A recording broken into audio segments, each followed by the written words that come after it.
திருமதி சசிரேகா, நான் உங்களிடமிருந்தே ஆரம்பிக்கிறேன். இது தேர்தல் நேரத்து வெற்றிக்கான கூட்டணி மட்டும்தான் அப்படின்னு சொல்ற அதே நேரத்தில் ஒரு வலிமையான கூட்டணி அமைப்போம் அப்படின்னு சொல்லப்பட்ட முழக்கம், அதை தொடர்ந்துதான் தற்போது விஜய்க்கான அழைப்பு, அது தொடர்பான சமிஞ்சைகள், ஒரு பரப்புரை கூட்டத்தில் கொடி பறக்கும் போது இது கூட்டணிக்கான பிள்ளையார் சுழி அப்படின்னு சொல்றதெல்லாம் அதுக்காகத்தானே?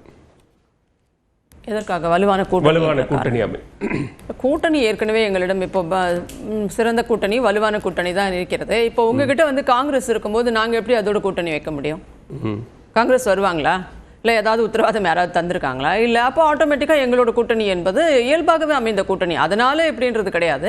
பாஜகவோடு நாங்கள் கூட்டணியில் இருந்தோம். பாராளுமன்ற தேர்தலில் எங்களுக்கு வெற்றி வாய்ப்பு நிறையவே இருந்தது, அவங்களோட இருந்தாலும் எங்களுக்கு தேவையில்லை. எங்களுடைய உரிமைகள், எங்களுடைய வந்து இயக்கத்தினுடைய பாரம்பரியம் இதையெல்லாம் காக்கப்பட வேண்டும், எந்த அதில் வந்து முரண்பாடு இருக்கக்கூடாது அப்படின்றதுக்காக நாங்கள் வெளியில் வந்தோம். இப்போ கூட்டணி என்பது எப்போதுமே வந்து அது தேர்தல் கூட்டணி மட்டும்தான், கொள்கை கூட்டணி கிடையாது அப்படின்றதுல பல காலமாக சொல்லிட்டு இருக்காரு எங்களுடைய பொதுச் செயலாளர்.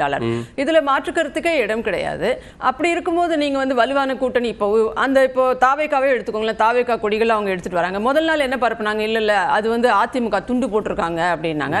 அடுத்த நாள் நீங்களே அதை செட் பண்ணி அங்க கொடி கொண்டு வரீங்க அப்படின்னாங்க. நம்மள மாதிரியான தொலைக்காட்சிகளே அவங்க வந்து ஒரு பைட் எடுத்து போட்டாங்க தாவேக்காரங்க கையில. இல்லைங்க, அந்த கரூர் பிரச்சனையில வந்து நாங்கள் வந்து ஒரு பெரிய பிரச்சனையை நாங்கள் சந்தித்த போது அதை அரசியலாக்காமல் எங்களுக்கான ஆதரவாக இல்லாமல் பொதுவான ஒரு விஷயத்தை பேசி வந்து அவர் வந்து அது ரொம்ப எங்களுக்கு மதிப்புக்குரியதாக இருந்தது.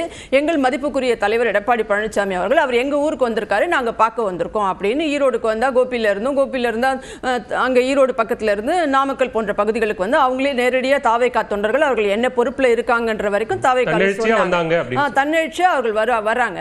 அது ஒரு தலைவர் பார்க்கும்போது பார்த்து பாருங்க, அவங்க கொடிகள் எப்போ பறக்கும் மொத்தமா வந்து தேர்தல் நேரத்தில் தேர்தல் அறிவிச்ச பின்னாடி தான் ஒரு கார்ல கூட ஒரு தலைவர் வந்து எல்லா கொடியும் கட்டியிருப்பாங்க. அவங்க வந்து கூப்பிடாமலே எல்லா கட்சிக்காரங்களும் அந்த தலைவரோ இப்போ அந்த கூட்டணி சார்ந்து ஒரு பொதுக்கூட்டமோ பிரச்சாரமோ நடக்கும்போது அங்க வருவாங்க. இப்ப எதுவுமே இல்லை, 6 மாதங்கள் இருக்கின்றன, யாரும் அது குறித்தெல்லாம் இன்னும் எந்த பேச்சுவார்த்தையும் நடத்தவில்லை. ஆனால் தன்னெழுச்சியாக வருகிறார்கள்னா இந்த மாதிரியான ஒரு காட்சி இதுக்கு முன்னாடி நடந்திருக்கா தமிழ்நாட்டில்? தன்னெழுச்சியா வராங்க. நீங்க சொல்ற மாதிரி ஒரு நன்றி நோக்கோடு வருகிறார்கள் அப்படின்னா அது நீங்க வந்து அவர்களுக்கு ஒரு ஆதரவு நிலைப்பாடு எடுத்ததுனால அந்த நன்றி உணர்வோடு வருகிறார்கள் அப்படின்னா அது அரசியலுக்கானது, அது கூட்டணிக்கானது, தாவேக்கா அதிமுகவை நோக்கி வந்துவிடும் அப்படிங்கிற அந்த ஒரு நம்பிக்கை எங்க வருது? எந்த புள்ளியில? இதை வந்து ஒரு தலைவர் வந்து அங்க பாருங்க பறக்கிறது எல்லாமே வந்து இணக்கமாக இருக்கிறார்கள், மகிழ்ச்சியாக இருக்கிறார்கள், எழுச்சி தெரிகிறது அப்படின்னு சொல்றதுல என்ன தப்பு? ஒண்ணு, இந்த மாதிரியான கூட்டணிகள்ன்றது எங்கே உருவாகும்னு நீங்க நினைக்கிறீங்க? பேரறிஞர் அண்ணா என்ன சொல்றாரு? ஒரு ஆட்சியை பற்றி ஆதரவான நிலைப்பாடோ இல்ல அதுக்கு எதிரான மனநிலையோ முதல்ல சந்து முனைகள்லயும் டீ கடைகள்ல தான் உருவாகும். அது எங்கே முடியும் என்றால் வாக்குச்சாவடிகளில் முடிவடையும்னு சொல்லியிருக்கார். பேரறிஞர் அண்ணாவே சொல்லியிருக்கார் 40-50 வருஷத்துக்கு முன்னாடி. அதனுடைய வெளிப்பாடா நீங்க ஏன் இதை பார்க்க கூடாது? இவர்களுக்கெல்லாம் ஏன் வயிற்றெரிச்சல் வருகிறது? பார்ப்பவர்கள் எங்களுடைய கூட்டணி இணக்கமான கூட்டணி ஒரு சட்டமன்ற தேர்தலை ஜெயித்து விட்டு உங்கள் கூட்டணிக்குள்ள அவ்வளவு முரண்கள் இருக்கின்றன. உங்களுடைய செயல்பாடுகள்ல விசிகால இருந்து உங்க கூட்டணியில் இருக்கக்கூடியவர்கள் இருந்து எல்லாருக்கும் முரண் இருக்கின்றது.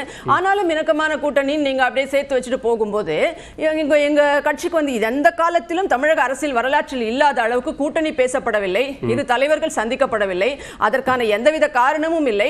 ஆனால் ஒரு கட்சி கொடியை எடுத்துக்கொண்டு அதுவும் இளைஞர்களாக இருக்கக்கூடியவர்கள் தன்னெழுச்சியாக பெண்கள்ல இருந்து எல்லாரும் அடுத்த கட்சியில இருந்து ஒருத்தர் வந்து தன்னெழுச்சியா வருது கூட்டணி அப்படின்னு ஒரு கூட்டணி அதிமுக தாவேக்க கூட்டணி அப்படிங்கிற ஒரு பேச்சுவார்த்தைகள் எழுது. ஆனா எந்த இடத்துலயும் கூட்டணிக்காக நாங்கள் இதை செய்யல, நாங்க அரசு மீதான குற்றச்சாட்டுகளை புகார்களை பொறுப்படுத்தி தான் மையப்படுத்தி தான் பேசணும், இது விஜயை கூட்டணிக்கு அழைக்கக்கூடிய வகையில நாங்க அவங்களுக்கு ஆதரவு தெரிவிக்கலன்னு ஏன் ஒரு இடத்துல கூட மறுக்கல? கடுமையான விமர்சனங்களை தாவேக்க தலைவர் தன்னுடைய பேச்சின் போது முன்வைத்திருந்தார். அடிமை கூட்டணி அப்படின்னு சொன்னாரு. நேரடியா அதிமுக பொதுச் செயலாளரை வந்து தகுதியற்றவர்கள் தற்போது இந்த கட்சியை தலைமை பொறுப்பில் இருக்கிறார்கள் விமர்சனத்தை முன் வச்சார். அந்த விமர்சனத்தெல்லாம் புறந்தள்ளிட்டீங்களா? அப்ப திமுக காங்கிரஸ் கூட்டணி எல்லாம் இதுக்கு முன்னாடி எந்த விமர்சனமும் வச்சது கிடையாதா? இந்த மாதிரி அடிமை கூட்டணி தகுதியற்றவர்கள் விஜய் பதிவு பண்ணல. அவர் நம்ம கூட்டணி வருது வரலன்றது அப்புறம் விஷயம். அது இன்னும் 5 மாசம் 6 மாசம் இருக்கு. நான் அதுக்காக சொல்லல. அது சொல்லாத வார்த்தைகளை நீங்க பதிவு இல்ல, நான் பதிவு பண்ணல. நீங்க இங்க இருக்காங்க நிறைய பேர், அது பேச்சை கேட்டவர்கள் நிறைய பேர் இருக்காங்க. நீங்களும் வேணா ரெஃபர் பண்ணிக்கோங்க. இருக்கட்டும். எனக்கு வந்து பழம் நழுவி பாலில் விழாதான் காத்திருந்தவங்க எல்லாம் இருக்காங்க. இந்த கூட்டணி வந்து இன்னொரு அடிமைக்கு எப்படி உதவ முடியும்னு சொன்னவங்க இருக்காங்க. நேருவின் மகளே வருக நல்லாட்சி தருக, அப்புறம் அவர்ல வந்து தலையில கல்லால அவரை இங்க வரும்போது இந்திரா காந்தி அடிச்சு அந்த வழிஞ்ச ரத்தத்துக்கு வேற பேர் சொன்னவங்க, இப்படி நிறைய மாத்தி மாத்தி மாத்தி பேசினவங்க எல்லாம் உண்டு. அது இல்லாம இந்த இவர்களோடு கூட்டணி வைத்தால் தமிழ் உணர்வுள்ள யாரும் எங்களை மன்னிக்க மாட்டார்கள் சொன்னவர்கள், என் கல்லறை கூட என்னை மன்னிக்காதுன்னு சொன்ன விசிகால இருந்து மதிமுக இருந்து காங்கிரஸ்ல இருந்து இந்த பிஜேபியோட கூட்டணி வைத்தால் அது பண்டாரம் பரதேசி கட்சின்லாம் இதே திமுக அன்னைக்கு பேசிட்டு இல்ல அவங்களும் மதச்சார்பற்றவர்கள் தான், ஆர்எஸ்எஸ்ன்றது ஒரு அரசியல் இயக்கம் கிடையாது, அதுவும் ஒரு சமூக இயக்கம் தான், உடன்பிறப்புகள் வீடு வீடா போய் சொல்லுங்கன்னு சொல்லிட்டு அப்புறம் இன்னைக்கு வந்து இது பாசிச கட்சியின் மாறி மாறி மாறி தங்கள் ஆட்சி சுகத்துக்காக பதவி சுகத்துக்காக பேசியவர்கள் கூட்டணி இணக்கமான கூட்டணின்னு சொல்லலாம். ஆனா எங்களுடைய கூட்டணி என்பது நாங்கள் வந்து இன்னும் வைக்க கூட இல்லை. அவர்கள் வந்து யார் இப்ப நாங்க சொன்னோமா அந்த மாதிரி தாவேகாவினர் வந்து எங்களோட நாங்க கூட்டணி அமைக்க போறோம் அவங்க மறுக்கலையே. யாரு இல்ல அவங்க அதை மறுக்கலையே. விஜய் அதை சமீப நாட்கள்ல தாவேக தரப்புல இருந்து யாரும் பேசல. கரூர் சம்பவத்துக்கு பிறகாக அவர்கள் எங்கேயும் இன்னும் பொதுவெளிகள்ல தங்களுடைய பதிவுகளை பண்ணாம இருக்கிறாங்க. சோ அப்ப அதிமுகவும் அதை மறுக்காம இருக்கு அப்படின்னா அதிமுக அதை நோக்கி நகர்கிறதுன்னு தான் அர்த்தம். நோக்கி போனா என்ன தப்புன்ற நான் நீ மாறி மாறி பேசிக் கொண்டவர்கள் பதவி சுகத்துக்காக மட்டுமே நீங்க மத்திய அரசோட கூட்டணியில் இருந்தவர்கள் அவங்களுடைய பிரச்சனையை நாங்க ஏன் தூக்கி சுமக்கணும்னு சொன்னவங்க. 1.5 லட்சம் பேரை கொன்று குவித்ததுக்கு என்ன காரணம், நீங்க இதை கேட்கலையானும் போது ஒரு அடிமை இன்னொரு அடிமைக்கு எப்படி ஆர்டர் போட முடியும் எல்லாம் பேசிட்டு நீங்க மணிமேகலையே ஆட்சியை பாத்திரமே அப்படின்னு சோனியா காந்தியை சொல்லிட்டு அவங்க செய்யறாங்க, அதனால நாங்களும் செய்வோம் அப்படின்னு சொல்றீங்க. இல்ல இந்த பழியெல்லாம் பேசுனவங்க எல்லாம் கூட்டணியில் இணக்கமான கூட்டணியில் அவங்க எல்லாம் செய்யும்போது நாங்க ஏன் செய்யக்கூடாதுன்னு கேக்குறீங்க. இந்த கூட்டணியில் அந்த மாதிரி எந்த முரணும் கிடையாது. எங்க கூட்டணியில் இது வரைக்கும் முரண்பாடு. நாங்க இன்னொன்னு கொள்கையில் எப்போதும் தெளிவாக இருக்கிறோம். கொள்கை கூட்டணி கிடையாது. தேர்தல் நேரத்து கூட்டணி, தேர்தல் முடிஞ்சிருச்சுன்னா மாநில நலன் என்னன்றது தான் நாம பார்க்கணும். மத்திய அரசோட கூட்டணியில இருந்தா மத்திய அரசுல இருந்து மாநிலத்துக்கு என்ன வாங்கிட்டு வரலாம் தான் நாங்க பார்க்கணும். அது சாதிச்சம் காட்டியவர்கள் நாங்க. ஆனா அந்த சாதனை மத்திய அரசிடமிருந்து மாநில சுயாட்சி மாநில உரிமை இன்னைக்கு வாய்க்கிழிய மேடை மேடையாக பேசிக் கொண்டிருக்கக்கூடிய திமுக கூட்டணி மத்திய அரசிடமிருந்து என்ன வாங்கி வந்தீங்க? நீங்க திமுக கூட்டணி மேல விமர்சனம் வைங்க, நேரடியா இங்க பதில் சொல்றதுக்கு நேரடியான ஒரு பிரதிநிதிகள் இல்ல. என்னோட கேள்வி, அதிமுகவை ஒரு கட்சியாக அவர் ஏற்றுக்கொண்டாரா? அவர் சமீபத்தில் பேசும்போது கூட எம்ஜிஆர் போன்றவர்கள் ஆரம்பித்த கட்சி இன்னைக்கு யாருடைய கைகளில் இருக்குன்னு கேள்வி எழுப்பினவர்.